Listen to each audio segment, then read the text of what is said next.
If you scroll down, you can check out who we are, what we do, how to help. And a lot of people want to know how to get safe. So we have some information on here about safety planning. First and foremost, we need to remember that it's very difficult to think of a safety plan in the moment. Sure, it's easy for us to sit here and say, you need to get safe, or you need to do this, or if it were me, I would be thinking about this, A, B, and C, right? But when we're actually experiencing trauma, we are not operating in our normal frame of thought. So we need to consider that when someone we know or someone we love is experiencing domestic violence, and trying to tell them to get safe can be very overwhelming. So we try to make it a little easy on this website by giving a step-by-step process here. Number one, people need to be ready to leave, and they need to have a safe place to go. Now, if you're familiar with Care Lodge, you know that we're a shelter designed to support victims of domestic violence. But some people may not want to come into shelter. They may want to stay with a friend or a relative, and they may feel very safe there, and that's fine. You can still receive services at Care Lodge through our community services building and not have to come into shelter. So that is a common misconception, that most people think that you have to come into shelter in order to receive services. So also, having a plan on how to leave.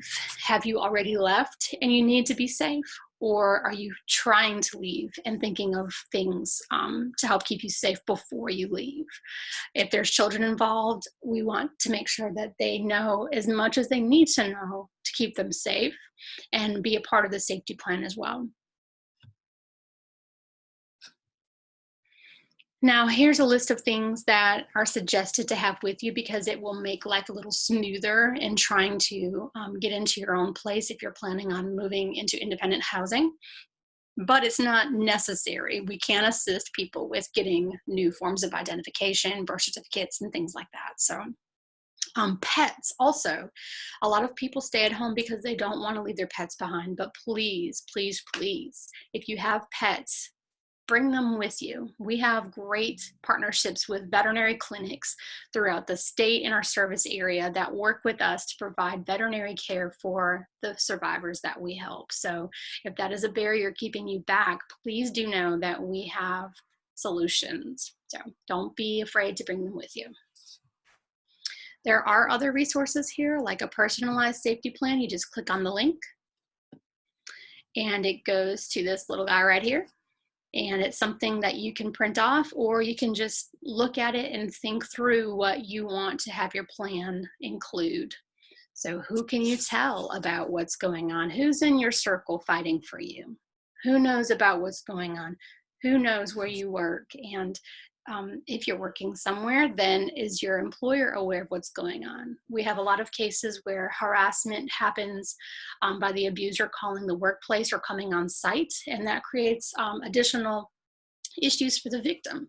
So thinking around maybe protection order isn't the best route for you, but maybe it is. So that's why we have trained staff here to help you think through your process and think what the best option is for you. We provide tools, resources, and referrals, but ultimately it's the person who's going through the situation that knows what's best for them. So in creating a safety plan, we can equip, but we can't tell somebody what's best for them because ultimately they're the best judge of their situation.